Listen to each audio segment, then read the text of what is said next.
Erika Adriana Montuori. A orillas del río. Se paró en la orilla del río.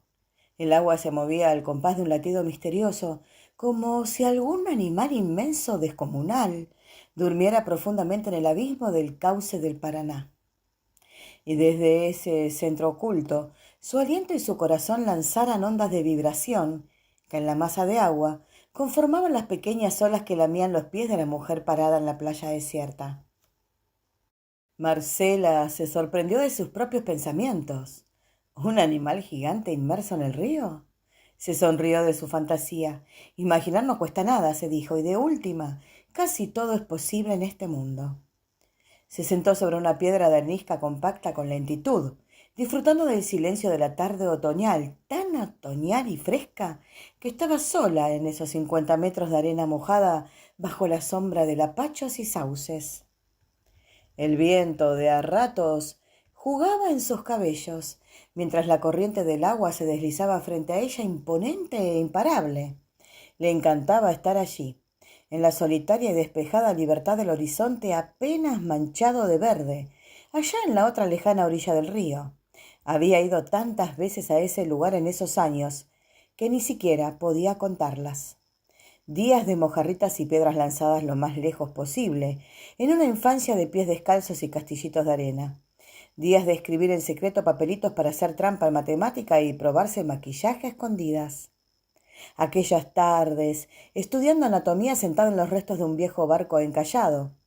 Las idas al banco de arena cuando bajaba la cota del río en los colores de verano, y aparecían algunos islotes, y con el grupo de chicas y muchachos del vecindario iban con una canoa a pasar el día, a tomar sol y tomar tererés en su propia isla privada. Recordaba en especial aquella siesta en que se había levantado una espesa tormenta de nubes oscuras, y el viento sur comenzó a soplar amenazadoramente. El banco de arena de golpe se convirtió en un lugar peligroso e inestable, las olas arrastrando la arenilla y queriendo cubrir todo el islote. Algunos valientes se habían arriesgado a volver nadando para permitir a las chicas subirse primero al pequeño bote con el que habían ido, y ellas apenas habían podido volver, todas asustadas sobre la canoa movida violentamente por el oleaje encrespado. Aquella había sido toda una aventura emocionante, pero en general los días a la vera del río eran relajados, de calma indolente, mate en mano y la vista perdida en el horizonte, charlando o en silencio, acompañada o sola. Habían también, o como no, momentos más o menos tristes, como cuando se encontró con que se había llevado el viejo barco arenero abandonado, quitándole su refugio secreto, donde solo solía ocultarse para estudiar tranquila, lejos de los gritos y discusiones familiares, llevándose también esas mañanas de libros, apuntes, mateadas y sueños sobre su cubierta oxidada. Muchos recuerdos y momentos entremezclados en la arena húmeda y el río incansable. La luna siempre se veía hermosa cuando se elevaba por la curva del río, mojada de grillos y camalotes a la deriva, en noches fragantes y tímidas. «Estás muy linda a la luz de la luna», le había dicho, susurrando la voz de él en ese mismo sitio pleno de encanto.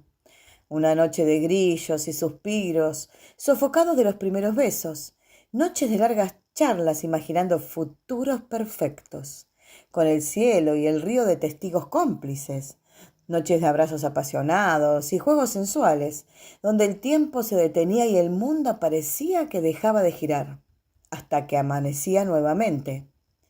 Una época de descubrimiento, de sensaciones y emociones nuevas, el corazón latiendo tan aprisa como si se saliera del pecho. Pero tiempo después, hasta ese mismo lugar, ella había llegado corriendo con lágrimas corriéndole por la cara, la garganta trabada en un nudo de dolor, enojo y desencanto al aprender lo que era la traición. Y el perder al ser querido, enredado por bajas pasiones, entre brazos ajenos. Amor y desilusión, risas y llantos, aventuras y descansos, todo en esa pequeña franja amarilla que acariciaba el río a su paso. No quería acordarse, pero no pudo evitarlo, de aquella madrugada junto al paredón caído de una casa en ruinas, que se había desplomado en la barranca, que se elevaba un poco más hacia el este, donde la corriente fluvial se hacía intensa y corrosiva, erosionando la tierra como si quisiera devorarla. Destruida por la potencia del río, era casi un reflejo de su alma quebrada y con las piernas temblando, se había acercado hasta el borde truncado mirando con amargura hacia abajo, donde la empinada barranca era golpeada por los oscuros torbellinos del agua. Mirándolos sin ver, como hipnotizada por sus giros erráticos y veloces. Cuánta oscuridad en su alma acongojada, cuánta oscuridad en ese horizonte intangible y líquido. Por elegir le ganó la pulseada a la muerte elegida, esa madrugada sin estrellas. Ni siquiera recordaba qué había pensado, qué había sentido, ni siquiera sabía por qué sus pasos habían emprendido el regreso hacia su casa, después de un tiempo inconmensurable. Pero de lo que sí estaba segura es que aquella experiencia, de una forma sutil pero definitiva, había marcado el inicio de un destino distinto al que había supuesto. Detrás quedaría su familia rota por egoísmos y desprecios. Detrás quedarían amistades mentirosas, envidias y celos. Detrás de ella quedaría esa postal acuática de su pasado, enmarcada por el monte lejano y los dos colores, oscuro rojizo y claro verdoso, de la corriente dividida del río. Respiró lenta y profundamente. Sus emociones se habían disparado al volver a sentarse en ese lugar tan entrañable y amado, después de tantos años. Era como una prueba de fuego enfrentar al pasado que había dejado olvidado entre esa arena fina y compacta. Miró las dos franjas de colores en el agua inquieta. Sabía bien que era por la unión y confluencia de dos ríos que se volcaban en el Paraná. El río Bermejo arrastraba pedregullo desmenuzado rojo y espeso, traído de los cerros de Salta, y el río Paraguay entregaba sus aguas transparentes con manchones de algas verdes azuladas. Y lado a lado ambas corrientes avanzaban muchos kilómetros, casi sin mezclarse, como queriendo imponerse y no olvidar su origen, siendo diluidas y fusionadas finalmente por el poderoso río Paraná. Era como el símbolo oriental del yin y el yang, pensó Marcela. Eran dos, que unidos formaban tres, siendo uno solo a la vez. Se sorprendió de la analogía que había pensado, como si hubiera captado en un destello una verdad luminosa y fugaz. Sorprendió también de volver a entender de que ella había cambiado mucho, de ser una simple estudiante de medicina, típica vecina de barrio con sus pequeñas rutinas, las reuniones con su promoción del colegio secundario, sus fotos de abanderada en la escuela, sus salidas a tomar algo todos los sábados con las amigas, el sueño de casarse y disfrutar una vida común, cómoda y sin grandes variaciones, todo eso había quedado atrás después de esa noche de desesperación. Particulares situaciones que le habían sucedido una tras otra, como en cascada a través de los años.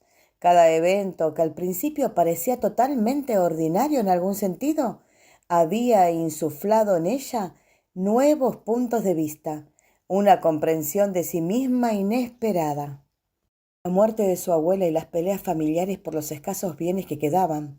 Cada metro de propiedad había sido motivo de discusiones interminables, y a Marcela la habían asqueado profundamente. La herencia era como una bandera de combate, todos enceguecidos por algo material que se esfumaría en pocos meses. Entre los gastos de sepelio, los honorarios de los oportunos abogados del juicio sucesorio.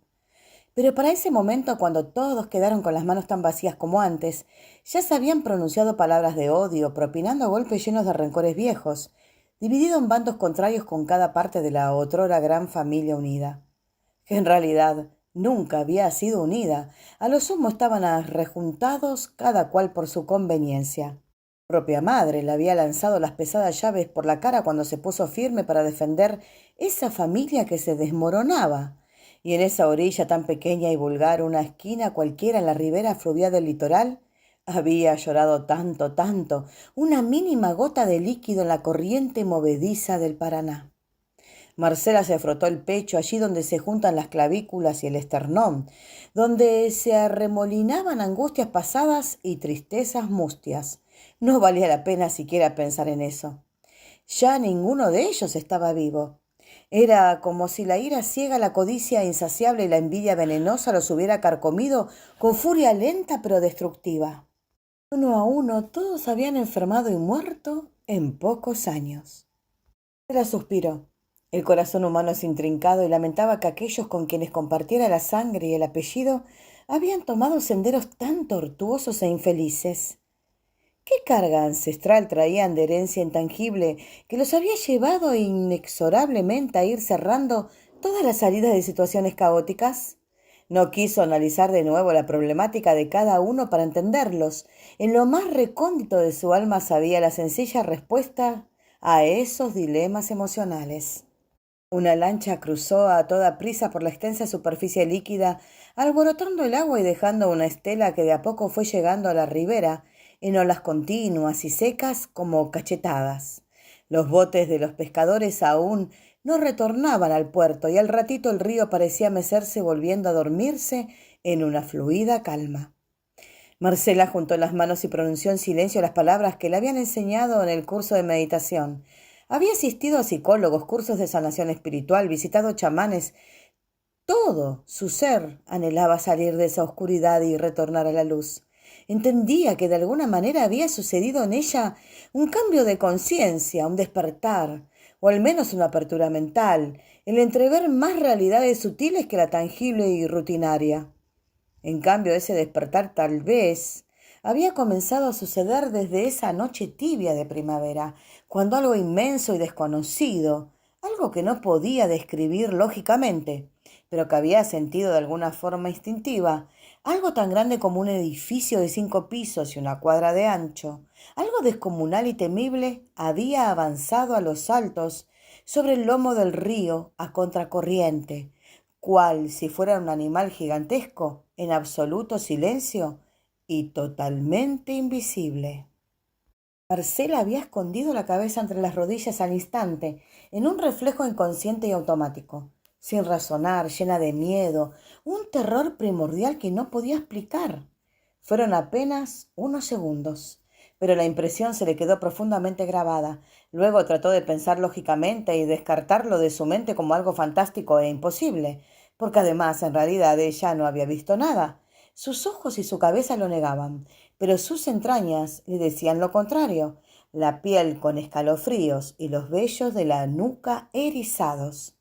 Con el tiempo aprendió que habían entidades, formas energéticas cuasi físicas, y entendió que había sido testigo de algo poco usual, casi en la frontera de lo mágico.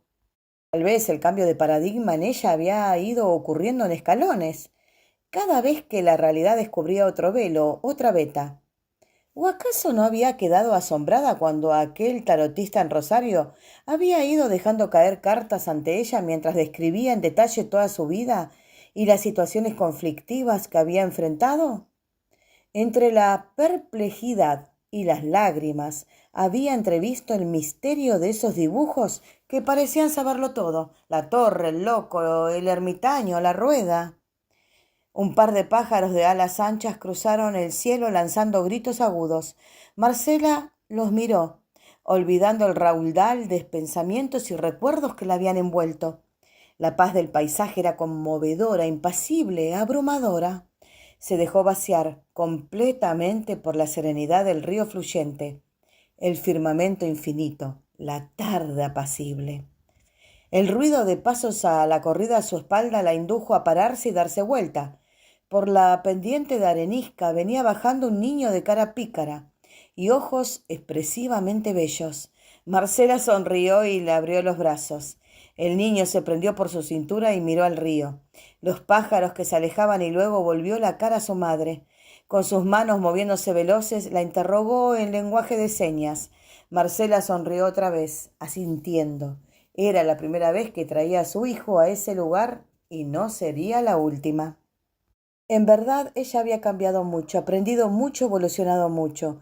Un poco por los duros golpes de la vida, un poco por aprender más sobre las interrealidades que permean la vida, pero sin duda ese precioso niño que había llegado a su mundo con capacidades diferentes, le había despertado a una existencia más veraz, plena y consciente. Le había traído el regalo de apreciar lo permanente y lo impermanente, la invaluable oportunidad de distinguir lo humano y el toque de lo divino en el transcurrir de lo cotidiano. Ambos se sentaron en la piedra solitaria en la playa, apretujándose para estar cómodos, y se quedaron mirando el atardecer que iniciaba a pintar de naranjas y lilas las nubes lejanas. Marcela acarició la cabeza a su niño y sintió que ese momento y todo en derredor era perfecto, que toda su vida era un sendero para llegar ahí, justo allí, a la orilla del río.